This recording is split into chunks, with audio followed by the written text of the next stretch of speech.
I just remember how exhausted I used to be at night. The pressure I put on myself to be perfect, the good kid, the good Christian kid in everything. The thought of getting anything less than an A would have shattered my world. From the time I was born, I was raised in the church. I went to church every Sunday and saw firsthand a great testimony of my parents' and grandparents' faith in the Lord and serving in a variety of capacities. I accepted the Lord at the young age of 5 and quickly learned all the Sunday school stories and songs. I tended to be a fairly compliant child. I rarely would ever act out and had a huge fear of getting in trouble or making mistakes, thus making me known as the good kid at school.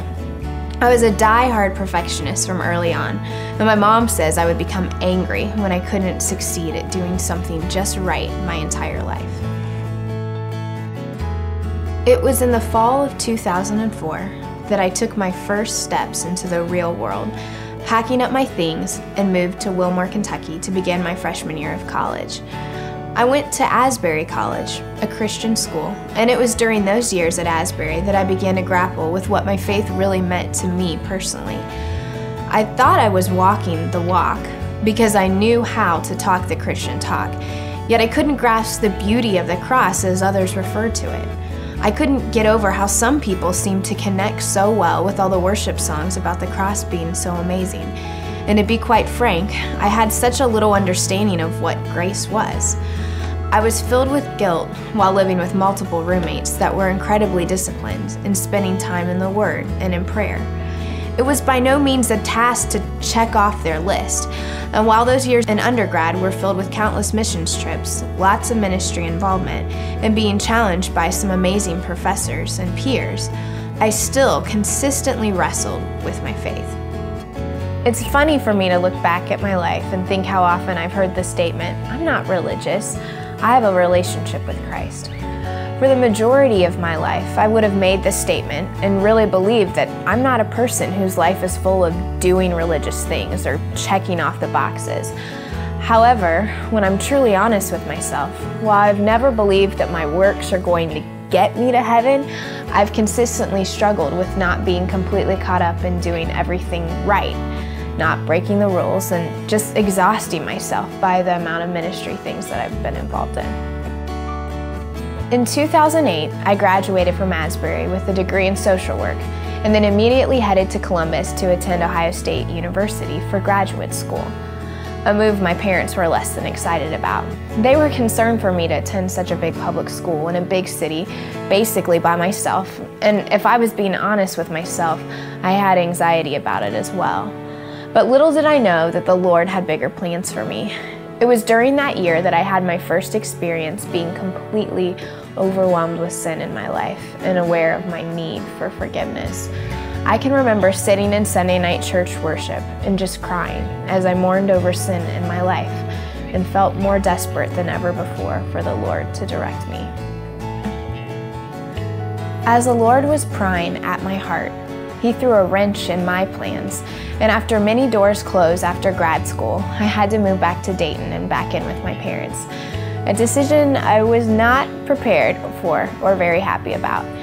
It was during that time I started attending Apex, and I'm not gonna lie, I had very little interest in jumping on the house church bandwagon that everyone talked about. I loved the teaching and worship at the gatherings, felt like I was experiencing growth through them, and didn't really see a huge need for more. However, when I did begin attending the Westchester House Church in January of 2011, my world began to change yet again. From the very first night I stepped into house church, people reached out to me and were so welcoming. However, it still took me a while before I got to the place where I was comfortable sharing my heart and my story with others. But things definitely changed when I got invited to become part of a quad, which is a girls group that met weekly. And it was a time where these girls would share about what was going on in their hearts, and it began to speak truth in my life. Truth about a breakup of a 3-year relationship that completely devastated and rocked my world. I've never experienced so much pain, so many feelings of sadness, anger, grief, guilt. It was absolutely terrible. I know so many people who've been through worse situations, But this situation for me was just unbearable because it didn't compare to anything I'd ever dealt with before. I've never felt so alone or so broken. However, the Lord really did so much during that time. He convicted me of sin in my life that had occurred in the past and that was occurring at the present. He used so many wonderful people to encourage me and remind me how much He has blessed my life with so many amazing family members and friends. He made me realize how much I had made my dating relationship an idol in my life. He caused me to recognize once again that His plans for me are not always my plans, but they are for the best. In the midst of the most brokenness I've ever experienced, He allowed me to have greater empathy for those who are suffering in various ways than I've ever had before. The fruit in my ministry during that time was nothing short of a miracle because I was such a mess, but the Lord chose to really use me. As time went on, I was challenged a great deal through a variety of messages I heard at Apex and my house church about my need to repent of sin daily. In addition to this, I was made aware of sins that I had ranked as insignificant in the past, and then was greatly encouraged about my need to repent of them through an experience I had receiving counseling through Apex.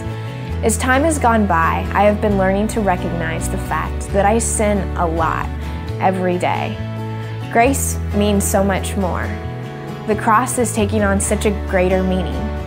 I still don't value it like I should, and I still take the gospel for granted on a regular basis.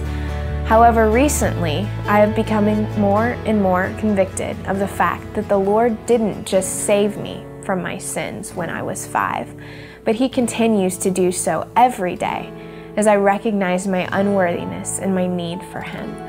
I pray that I can continue to be convicted and have a willingness to repent.